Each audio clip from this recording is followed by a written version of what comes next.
Alrighty, I had such an awesome time shabuing with my girl up in Mae Taeng that I went ahead and got an electric grill for the home. This one plugs in instead of sitting on the charcoal. And I'm using beef broth instead of just regular hot water, which I think will make the soup even more flavorful than it was. We stopped at Big C and got some pork fat, the traditional. She said you could use butter, but I wanted to use the one that, you know, like they use in authentic. And we got a bunch of meat and some tofu, one chopped up frankfurter, pork loin, pork collar, and pork belly. Pork belly, of course, is what bacon comes from.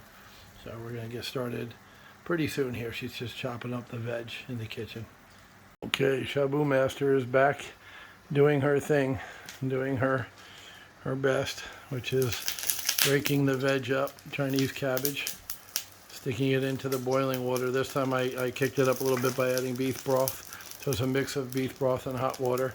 And also, in addition to all that pork, I also bought 2 large river prawns, freshwater prawns. Satisfying sizzle, yes. Very excited by that sound. So here we have enoki mushrooms, Chinese cabbage, and what's this, baby? Hot boom. Hot boom. Oh, you know what hot boom is. It's hot boom. Yeah, I'm not sure what it is in English either. It's hot boom. Yeah, tofu, frankfurter, egg, and shrimp is all going in the pot to make a happy, happy, happy soup. That's, I can tell that's the belly right there. That looks like a piece of uncured, unsmoked bacon. That's the pork belly. And the bigger cuts are pork collar. And then there's also pork loin. Yum. In addition to the big hunk of pork fat that costs like 0.038 baht. It was less than 4 baht for that hunk of fat.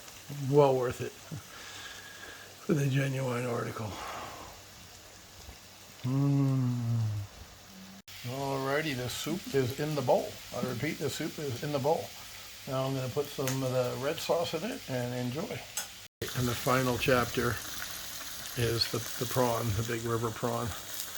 Got one for each of us as a little treat, a little snack to go with all the pork. Little surf and turf for you, pork and shrimp.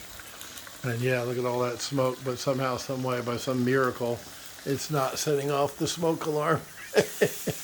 So far, we've been lucky. But this is after the shrimp cooks and what's on there. This is, we're going to shut her down. This is the last of it.